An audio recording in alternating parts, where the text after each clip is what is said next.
Hello, welcome back to our channel. നമ്മുടെ ഇന്നത്തെ topic എന്ന് പറയുന്നത് പെൺകുട്ടികൾ കമ്മിറ്റഡ് ആകുന്നത് എന്ത് നോക്കിയിട്ടാണ് എന്നതാണ്. അതായത് ഒരാൾ ഒരു റിലേഷൻഷിപ്പിലേക്ക് പോകുമ്പോൾ വിചാരിക്കുന്ന കാര്യങ്ങൾ എന്ന് പറയുന്നത് ലൈഫ് ലോങ് കൂടെ ഉണ്ടാകുന്ന ഒരു പാർട്ണർ ആയിരിക്കണം. എന്ത് പ്രോബ്ലം വന്നാലും കട്ടയ്ക്ക് അവരെ കൂടെ ഉണ്ടാവണം. ഇതൊക്കെ വിചാരിച്ചിട്ടായിരിക്കുമല്ലേ ഒരാൾ ഒരു റിലേഷൻഷിപ്പിലേക്ക് പോകുന്നത്. ഇനി ബോയ്സിന്റെ കേസിൽ അവർ കൂടുതലായിട്ട് നോക്കുന്നത് ഭംഗിയായിരിക്കും. അതായത് ബോയ്സ് മെയിനായിട്ട് ഒരു പെൺകുട്ടീനെ കാണുമ്പോൾ അവളുടെ ഭംഗി നോക്കിയിട്ടായിരിക്കും ഇഷ്ടപ്പെടുന്നത്. അതായത് നമ്മൾ പറയില്ലേ ലവ് അറ്റ് ഫസ്റ്റ് സൈറ്റ് എന്ന്. ആദ്യ കാഴ്ചയിൽ അവൻ അവളെ ഇഷ്ടപ്പെടുകയാണെങ്കിൽ, അതായത് ഒരു ആൺകുട്ടി ഒരു പെൺകുട്ടീനെ ആദ്യമായിട്ട് കാണുമ്പോൾ അവൻ അവളെ ഇഷ്ടമായിട്ടുണ്ടെങ്കിൽ മാക്സിമം അവൻ അവളെ പ്രൊപ്പോസ് ചെയ്ത് അവന്റെ ലൈഫിലേക്ക് അവളെ കൂട്ടിക്കൊണ്ടു പോകുകയാണ് ചെയ്യുക. അല്ലാതെ അവളുടെ ഫാമിലി ബാക്ക്ഗ്രൗണ്ട് എന്താണ്, ഫാമിലി ഡീറ്റെയിൽസ് എന്താണ്, അവൾക്ക് ജോലി എന്താണ്, പൊതുവെ ഈ കാര്യങ്ങൾക്കൊന്നും ബോയ്സ് വലിയ ഇമ്പോർട്ടൻസ് കൊടുക്കുന്നവരല്ല. എന്നാൽ ചിലരുണ്ട് കേട്ടോ, ചിലരാണെങ്കിൽ ഈ കാര്യങ്ങൾക്കൊക്കെ നല്ല ഇമ്പോർട്ടൻസ് കൊടുക്കുന്ന ആളുകളും ഉണ്ട്. ഇനി പെൺകുട്ടികളുടെ കാര്യം എടുക്കുകയാണെങ്കിൽ അവളെ ഒരു ആൺകുട്ടി പ്രപ്പോസ് ചെയ്യുമ്പോൾ അവന്റെ ബാക്ക്ഗ്രൗണ്ട് എന്താണ്, അതായത് അവന്റെ ഫാമിലി ബാക്ക്ഗ്രൗണ്ട് എന്താണ്, അവന്റെ ക്യാരക്ടർ എങ്ങനെയാണ്, അവനെ കാണാൻ ലുക്കുണ്ടോ, ഈ കാര്യങ്ങളൊക്കെ അവരെന്ത് ചെയ്യും, ഡീറ്റെയിൽഡ് ആയിട്ട് നോക്കാറുണ്ട്. പെട്ടെന്ന് ചാടിക്കേറിയിട്ട് ഒരു എസ് ഒന്നും ആദ്യമേ ഒരു ഗേൾസും പറയത്തില്ല. അവർ ഈ കാര്യങ്ങളൊക്കെ അറിഞ്ഞതിന് ശേഷം മാത്രമായിരിക്കും തിരിച്ചൊരു എസ് പറയുക. അപ്പോൾ ഇന്നത്തെ വീഡിയോയിൽ നമ്മൾ നോക്കാൻ പോകുന്നത് പെൺകുട്ടികൾ കമ്മിറ്റഡ് ആകുന്നത് എങ്ങനെയാണ് എന്നതാണ്. അതിന്റെ ഒന്നാമത്തെ കാര്യം എന്ന് പറയുന്നത് ഉപദേശമാണ്. അതായത് പെൺകുട്ടികൾക്ക് പൊതുവെ അവരെ എല്ലാ കാര്യത്തിനും ഇങ്ങനെ ഉപദേശിക്കുന്ന ആൺകുട്ടികളെ ഒട്ടും ഇഷ്ടമല്ല. എന്ത് കാര്യത്തിനും ഉപദേശം, നീ അങ്ങനെ ചെയ്യുന്നത് എന്തിനാണ്, നിനക്ക് ഇങ്ങനെ ചെയ്തുകൂടെ, ഇനി ഈ കാര്യങ്ങൾ ചെയ്യുന്നതൊക്കെ ശരിയായിട്ട് നിനക്ക് തോന്നുന്നുണ്ടോ, ഇങ്ങനെ എല്ലാ കാര്യത്തിനും കയറി ഉപദേശം പറയുന്ന ആൺകുട്ടികളെ പൊതുവെ പെൺകുട്ടികൾക്ക് ഇഷ്ടമല്ല. അപ്പോൾ ഇങ്ങനെ ഉപദേശിക്കാത്ത ആൺകുട്ടികളായിരിക്കും പൊതുവെ പെൺകുട്ടികൾക്ക് ഇഷ്ടം. ഇനി രണ്ടാമത്തെ കാര്യം എന്ന് പറയുന്നത് കള്ളം പറയുന്നവരാണ്. അതായത് ബോയ്സ് മാത്രമല്ല, നമുക്കറിയാം ഗേൾസും കള്ളം പറയും.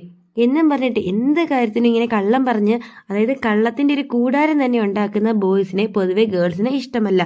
ഒരു പെൺകുട്ടി ഇങ്ങനെ കള്ളം പറയുന്ന ഒരു ആൺകുട്ടിനെ കാണുമ്പോൾ വിചാരിക്കുന്നത് ഇങ്ങനെയായിരിക്കും, ഇവൻ ഇപ്പോഴേ ഇങ്ങനെ കള്ളം പറയുകയാണ്, അപ്പോൾ ഇതിന് മുമ്പ് പറഞ്ഞതും എല്ലാം കള്ളമായിരിക്കണം, ഇനി അവൻ പറയാൻ പോകുന്നതും കള്ളമായിരിക്കണം, ഇവന്റെ കൂടെ എനിക്ക് സന്തോഷമായിട്ടുള്ള ഒരു ലൈഫ് കിട്ടുമോ, അല്ലെങ്കിൽ എനിക്ക് സന്തോഷത്തോടെ ഇവന്റെ കൂടെ മുമ്പോട്ട് ജീവിക്കാൻ പറ്റുമോ, ഇങ്ങനത്തെ കാര്യങ്ങളൊക്കെ അവളുടെ മനസ്സിലേക്ക് വന്ന് നിറയുകയും അതുകൊണ്ട് തന്നെ അവൾ മാക്സിമം വേണ്ട എന്ന് വെക്കുകയാണ് ചെയ്യുക. അതായത് കള്ളം പറയുക എന്ന് പറയുന്ന ഒരു മോശമായിട്ടുള്ള കാര്യമാണ് എപ്പോഴും. അതായത് ഇപ്പം നമുക്ക് ഒരു സിറ്റുവേഷൻ അനുസരിച്ച് എന്തെങ്കിലും ഒരു ആവശ്യത്തിന് വേണ്ടിയിട്ട് ചെറിയൊരു കള്ളം പറഞ്ഞു എന്ന് വിചാരിച്ച് തെറ്റില്ല.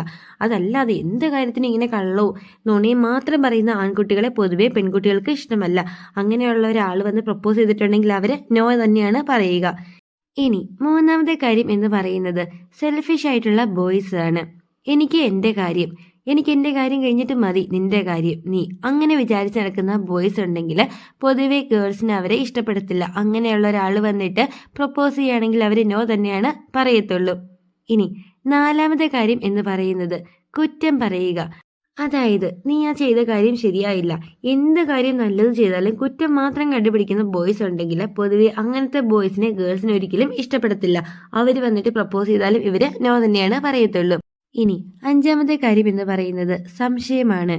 നീ എന്തിനാ അവനോട് മിണ്ടി, അല്ലെങ്കിൽ നീ എന്തിനാണ് അവന്റെ അടുത്ത് പോയിരുന്ന് സംസാരിച്ചത്, എന്തിനാണ് നീ രാത്രിക്ക് ഓൺലൈനിൽ കയറിയത്, നീ ആരോട് ചാറ്റ് ചെയ്യുമായിരുന്നു, ഇങ്ങനെ തുടങ്ങിയിട്ട് എല്ലാ കാര്യങ്ങൾക്കും സംശയം, അതായത് തൊട്ടതിനെ പിടിച്ചതിനൊക്കെ സംശയം കാണിക്കുന്ന ആൺകുട്ടികളെ പൊതുവെ പെൺകുട്ടികൾക്ക് ഒരിക്കലും ഇഷ്ടപ്പെടാൻ പറ്റത്തില്ല. ഇനി ആറാമത്തെ കാര്യം എന്ന് പറയുന്നത് കമ്പയറിംഗ് ആണ്. അതായത് മറ്റുള്ള ഗേൾസ് ആയിട്ട് കമ്പയർ ചെയ്യും. അവളെ കാണാൻ എന്ത് രസമുണ്ട്, നിന്നെ കാണാൻ എത്ര ഭംഗിയില്ല, അവളുടെ സ്കിൻ ടോൺ നോക്ക് നല്ല രസമുണ്ട്, നിന്റെ മാത്രം എന്താണ് ഇങ്ങനെ, നിനക്കൊട്ടും മുടിയില്ല, അവൾക്ക് ഇതാ നല്ല മുടിയുണ്ട്, അവൾക്ക് നല്ല ഹൈറ്റ് ഉണ്ട്. ഇങ്ങനെ ഓരോ കാര്യത്തിനും വേറെ ഒരു പെൺകുട്ടിയായിട്ട് ഇങ്ങനെ കമ്പയർ ചെയ്തുകൊണ്ടിരിക്കുന്ന ഒരാൺകുട്ടീനെ ഒരിക്കലും ഒരു പെൺകുട്ടികൾക്കും ഇഷ്ടപ്പെടത്തില്ല. ഇനി ഏഴാമത്തെ കാര്യം എന്ന് പറയുന്നത് മറ്റുള്ളവരുടെ മുമ്പിൽ വെച്ച് താഴ്ത്തി കെട്ടുക. അതായത് കുറേ ഫ്രണ്ട്സൊക്കെ ആയിട്ട് ഇരുന്ന് ഇങ്ങനെ സംസാരിക്കുകയാണ്, ഈ ഒരു സമയം പറയുകയാണ്, ദേ ഇവളെ നോക്കിക്കേ, എന്നിട്ട് ഇതാ അവളെ നോക്കിക്കേ, ഇവക്ക് ഒരു കഴിവുമില്ല, ഇവളെ ഞാൻ വെറുതെ നോക്കുന്നതാണ്, അല്ലെ ഞാൻ ഇവളെ വെറുതെ കൊണ്ടു നടക്കുന്നതാണ്, ഇവളെ കൊണ്ട് ഒന്നിനും കൊള്ളില്ല, ഇങ്ങനെ പറഞ്ഞിട്ട് ഫ്രണ്ട്സും ഒക്കെ ആയിട്ട് ഇരുന്ന് കളിയാക്കി അങ്ങോട്ട് താഴ്ത്തി കെട്ടുന്ന ബോയ്സിനെ ഒരിക്കലും ഒരു പെൺകുട്ടികളും അക്സെപ്റ്റ് ചെയ്യില്ല. ഇനി എട്ടാമത്തെ കാര്യം എന്ന് പറയുന്നത് പൊസസീവ്നെസ് ആണ്. കുറച്ച് പൊസസീവ്നെസ് ആയിട്ടുള്ള ആളുകളെയൊക്കെ, അതായത് കുറച്ചൊക്കെ പൊസസീവ്നെസ് കാണിക്കുന്ന ആണുങ്ങളെ സ്ത്രീകൾക്ക് പൊതുവെ ഇഷ്ടമാണ്. കാരണം അത് അവരോടുള്ള ഒരു സ്നേഹവും കെയറിങ്ങും അവരത് ശരിക്കും എൻജോയ് ചെയ്തേ ഉള്ളൂ. എന്നും പറഞ്ഞിട്ട് വളരെ ഓവറായിട്ട് ഇങ്ങനെ പൊസസീവ്നെസ്, അതായത് ഇപ്പോൾ തൊട്ടതിനും പിടിച്ചതിനൊക്കെ ഇങ്ങനെ പൊസസീവ്നെസ് ആയിട്ട് പിണങ്ങുക, വഴക്കുണ്ടാക്കുക, ഇങ്ങനെയൊക്കെ ചെയ്യുന്ന ആൺകുട്ടികളെ പൊതുവെ പെൺകുട്ടികൾ ഒരിക്കലും അക്സെപ്റ്റ് ചെയ്യില്ല എന്നതാണ് സത്യം. 9ാമത്തെ കാര്യം എന്ന് പറയുന്നത് മിസ്റ്റേക്കാണ്. അതായത് നിങ്ങൾ എന്തെങ്കിലും തെറ്റ് ചെയ്തിട്ട് നേരെ അത് അവരുടെ തലയിലേക്ക് വെച്ച് കൊടുക്കുകയാണ്. ഇത് ഇവള് ചെയ്തതാണ്, അല്ലെങ്കിൽ ഇവള് പറഞ്ഞിട്ടാണ് ഞാൻ അങ്ങനെ ചെയ്തത്, ഇതിന്റെ ഉത്തരവാദി ഇതാ ഇവളാണ്, ഇങ്ങനെ പറഞ്ഞിട്ട് നിങ്ങൾ ചെയ്യുന്ന ഓരോ തെറ്റും അവളുടെ തലയിലേക്ക് വെച്ച് കൊടുക്കുകയാണെങ്കിൽ തീർച്ചയായിട്ടും അങ്ങനെയുള്ള ഒരു ആൺകുട്ടീനെ ഒരു പെൺകുട്ടികളും ഇഷ്ടപ്പെടത്തില്ല. ഇനി 10ാമത്തെ കാര്യം എന്ന് പറയുന്നത് ദേഷ്യമാണ്. വളരെ ഓവറായിട്ട് ദേഷ്യം കാണിക്കുകയാണ്. ചിലപ്പോൾ നിങ്ങൾ അങ്ങനെ കാണിക്കുന്നത് അവർക്കത് ഇഷ്ടപ്പെടും എന്ന് വിചാരിച്ചിട്ടൊക്കെ ആവണം. എന്നും വിചാരിച്ച് എല്ലാ ഗേൾസിനും ഇങ്ങനെ ഒരുപാട് ദേഷ്യപ്പെടുന്ന ബോയ്സിനെ ഇഷ്ടമല്ല. ദേഷ്യമൊക്കെ ഇഷ്ടപ്പെടുന്ന പെൺകുട്ടികളും ഉണ്ട്.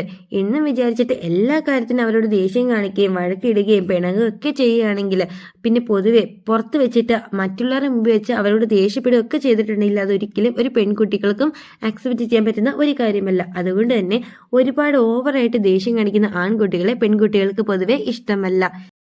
ഇതുപോലത്തെ ക്യാരക്ടറുള്ള പുരുഷന്മാരെ പൊതുവെ സ്ത്രീകൾ കല്യാണം കഴിക്കാനോ അല്ലെങ്കിൽ റിലേഷൻഷിപ്പിൽ ആകാനോ ഒരിക്കലും താല്പര്യപ്പെടില്ല. അപ്പോൾ മോളി പറഞ്ഞിരിക്കുന്ന ആ ഒരു 10 ക്യാരക്ടർ നിങ്ങൾക്ക് ഉണ്ടെങ്കിൽ പയ്യെ ഇതൊക്കെ ഇത് മാറ്റാൻ വേണ്ടി ശ്രമിക്കുക. അപ്പോൾ ഇന്നത്തെ വീഡിയോ എല്ലാവർക്കും യൂസ്ഫുൾ ആയി എന്ന് വിചാരിക്കുന്നു. വീഡിയോ ഇഷ്ടം തീർച്ചയായും ചാനലിലേക്ക് സബ്സ്ക്രൈബ് ചെയ്യണം, സപ്പോർട്ട് ചെയ്യണം. പിന്നെ നിങ്ങളുടെ ഫ്രണ്ട്സ് ഉണ്ടാവുമല്ലോ, റിലേഷൻഷിപ്പ് ഉള്ളവരും ഇനി പുതിയതായിട്ട് റിലേഷൻഷിപ്പിലേക്ക് പോകാൻ താല്പര്യപ്പെടുന്ന ഫ്രണ്ട്സ്, അങ്ങനെയുള്ളവർക്ക് ഇതാ ഈ വീഡിയോ ഷെയർ ചെയ്ത് കൊടുക്കാൻ ആരും മറക്കരുത്. അപ്പോൾ അടുത്ത ദിവസം പുതിയൊരു സബ്ജക്റ്റായിട്ട് വീണ്ടും കാണാം. Thank you for watching.